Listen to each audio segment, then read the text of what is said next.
한 가지 팩트는 이렇게 숨지기 전날 박 시장이 서울시청의 여성 공무원으로부터 성추행 의혹과 관련된 고소를 당했다는 점입니다.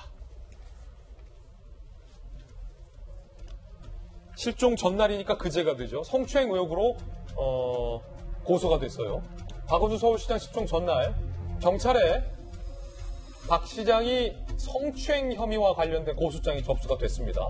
이튿날 새벽까지 고소를 한 여성 공무원, 서울시 직원이 조사를 받았습니다. B씨가 전직 서울시 직원인데요. 2017년부터 박 시장으로부터 지속적인 성추행을 당했다라고 고소를 한 상황이고요. 박 시장에게 여러 차례 성추행을 당했다. 그리고 텔레그램 메신저를 통해 성적 수치심을 느낄 수 있는 사진을 여러 차례 보내오기도 했다라고 조사에서 진술을 한 사실이 알려지고 있습니다. 그러면서 해당 공무원은 나 말고도 서울시청 내에 더 많은 피해자가 있다라고 주장했고요. 박원순 시장이 두려워서 아무도 신고를 못했지만 용기를 냈다라고 경찰 조사에서 진술을 한 것으로 현재는 알려지고 있습니다. 그 말인즉슨 이 여성 공무원의 주장에 따르면 끊임없는 성추행을 본인이 당했고 그리고 텔레그램을 통한 박 시장이 보내온 사진 등이 증거로서 보유를 하고 있었다라는 의미로 해석이 되고 이 해당 여성 공무원 이외에도 다른 피해자가 서울시청 내에 있었다라는 얘기가 됩니다. 물론 해당 여성의 주장입니다. B씨는 텔레그램 대화 내용 등 피해 입증 증거 상당량을 제출한 것으로 확인이 되고 있고요. 박 시장이 사망함에 따라 이 여성 공무원이 고소한 사건은 공소권 없음으로 종결 처리가 될 것으로 전망이 됩니다. 그런데 오늘 한겨레 신문의 보도에 따르면 박 시장의 고소장이 접수된 날 이 성추행 혐의 고소와 관련해서 박 시장이 참모들과 저녁에 대책회의를 가졌다라는 내용이 오늘 한겨레 신문에 보도되고 있습니다. 그런데 이 부분은 좀 더 추가적인 확인이 필요해 보입니다. 단정적으로 이게 맞다라고는 현재까지 단언할 수는 없고요. 한겨레 신문의 보도 내용에 따르면 이 같은 내용이 현재는 보도되고 있다는 정도만 소개해드릴 수 있을 것 같고요. 이 보도에 따르면 그 자리에서 박 시장의 사임까지 거론이 됐다라는 내용도 포함이 되어 있습니다. 오늘 검찰 출신의 김광산 변호사님 나오셨는데 굉장히 조심스러운 부분이고 왜냐하면 박 시장이 이미 고인이 됐고 또 한편으로 생각해보면 피해를 당한 여성은 고소를 한 상황에서 박 시장의 죽음이 피해 여성에게 김수경 박사 얘기했던 것처럼 또 다른 또 굉장히 충격적인 소식이 될 것이기 때문에 어느 쪽으로도 굉장히 조심스러운 상황입니다만 변호사님께서 보시기에 굉장히 이 해당 여성의 고소가 박 시장에게 오늘 한겨레 신문의 추측처럼 치명타였을 가능성도 조심스럽지만 좀 이야기해 볼 수 있는 건가요?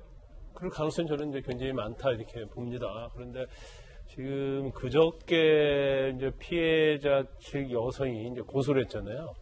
그럼 고소를 하면 일반적인 절차는 고소장이 접수된 다음에 이제 시간을 두고 피해자를 조사하고요. 그 다음에 피해자 조사가 끝나면 그 다음에 고소를 당한 피고소인을 조사하는 절차를 거치는데 네. 지금 경찰청에서 서울경찰청에서 수사를 하고 있다는 거 아닙니까? 네. 굉장히 빠르게 아마 진행이 된 것 같아요. 그러니까 8일날 접수했는데 그날 아마 저녁 때부터 조사를 했고 그리고 9일날 새벽까지 조사를 했는데 아마 경찰청에 이 고소장이 접수됐다는 거하고 아마 고소장 내용이 무엇인지가 박원순 시장에 전달될 가능성이 좀 크다고 봅니다. 예. 그래서 한겨레 신문 보도에 의하면 그날 이제 대책회의를 했는데 박원순 시장처럼 공인이 아니다 할지라도 일반인들도 고소장 접수됐다는 얘기를 듣는 순간 전부 다 거의 공황 상태로 와요. 그렇습니까? 또 그런 죄가 졌든 지지 않았든 그런 혐의에 대해서 자기가 정말 억울하다 할지라도 대부분 사람들은 엄청난 공황 상태를 겪죠. 예. 그래서 저희도 이제 뭐 그런 사건을 많이 하는데 공통적인 얘기를 많이 해요. 와서 죽고 싶을 정도로 괴롭다는 얘기를 많이 해요. 예. 그러니까 범죄를 저지른 사람도 마찬가지로 죽고 싶을 정도로 괴롭다는 얘기를 하고 그 다음에 정말 억울한 사람도 정말 죽고 싶을 정도로 괴롭다 이런 얘기를 하는데 사실 박원순 시장은 일반 그런 사람들과 좀 다르지 않습니까?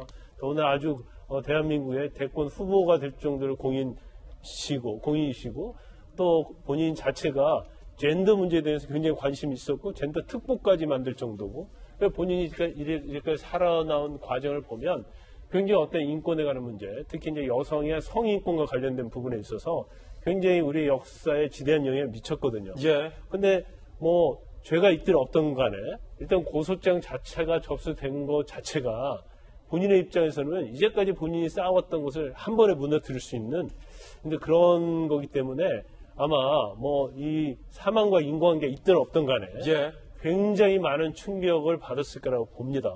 그래서 이제 한겨레신문처럼 일단 이제 본인이 혼자 해결할 수 있는 것이 아니기 때문에 이제 대책회의를 한 거죠.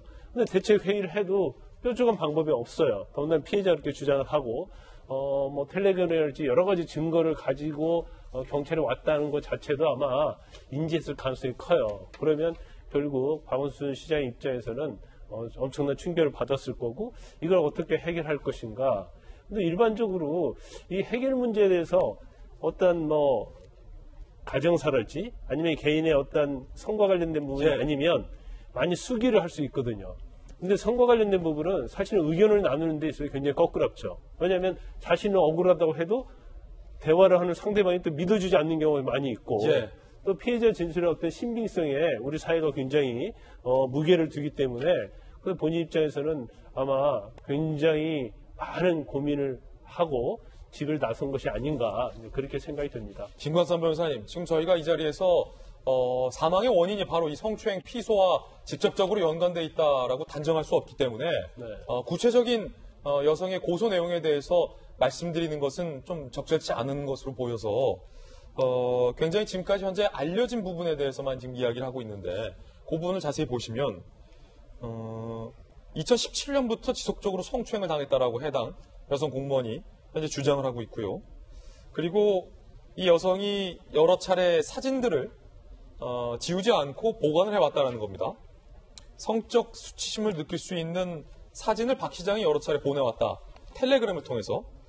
그리고 그거를 경찰에 증거로 제출을 했다라는 대목도 현재는 알려져 있는데 그렇다면은 그 여성이 제출한 증거들이 어떤 법적 다툼에 있어서 주요한 증거가 될 가능성도 상당한 겁니까?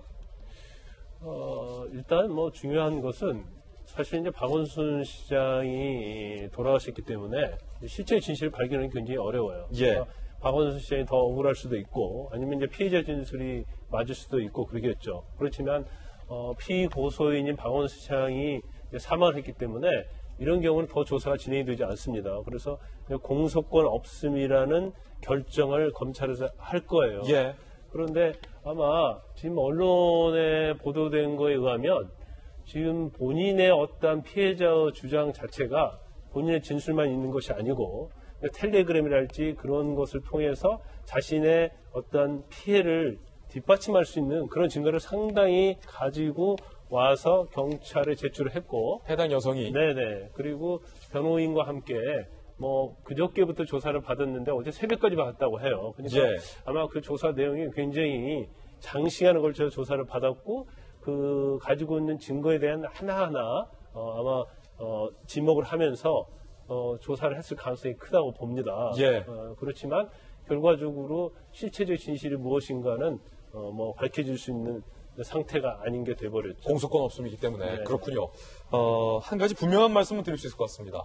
어떠한 일이 있어도 극단적인 선택은 답이 되지 않는다. 더군다나 굉장히 많은 사람들의 주목을 받고 있는 높은 공직에 있는 분들에게는 그와 같은 안타까운 선택이 해답이 될 수 없다는 것은 제가 이 자리에서 분명하게 말씀드릴 수 있을 것 같습니다. 그렇기 때문에 더욱더 이 비극적인 결과가 안타깝다고 표현을 재차 드리는 겁니다. 제가 짧게 한 말씀만 드리면 사실 어제 박원순 시장이 행방불명이 된 다음에 엄청난 찌라시가 많이 돌았어요. 정보지가 돌았는데 굉장히 그 부분에 한 90% 이상이 가짜 뉴스였거든요.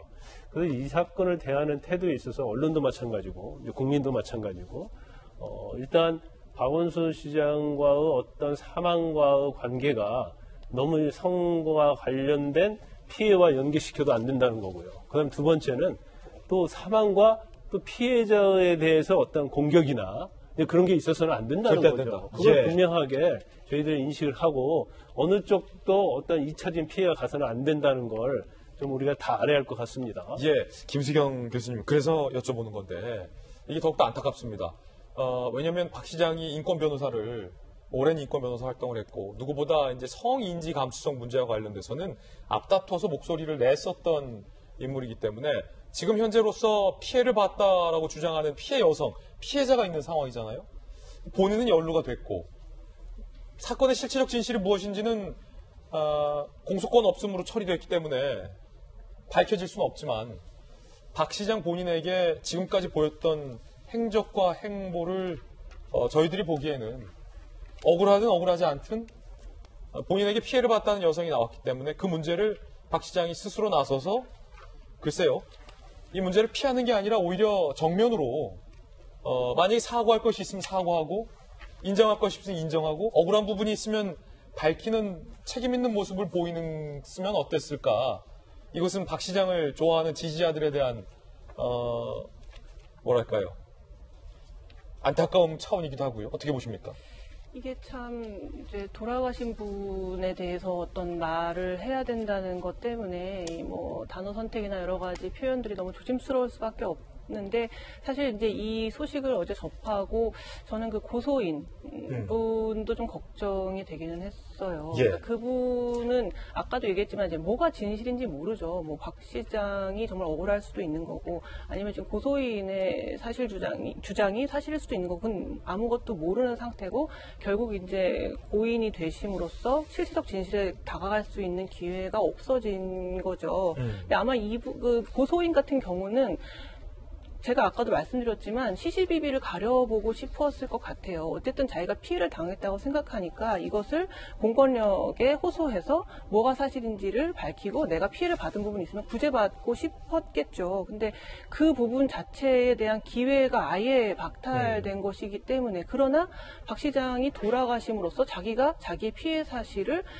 떠들기도 어려운 상황이 되어버렸죠. 뭔가 망자에 대한 예의가 아닌 것 같고, 그래서 사실은 저는 아까 김광상 변호사님도 말씀하셨지만 이게 행여라도 그 고소인 분에 대한 2차 가해, 고소인이 그렇게 해가지고 어떤 박 시장이 그렇게 극단적 선택을 한 건 아니냐는 그런 어떤 말도 안 되는 그런 뭐 어떤 비난 때문에 혹시라도 고소인이 2차적으로 피해를 또 입을까, 그런 부분이 매우 좀 걱정되는 대목입니다. 예.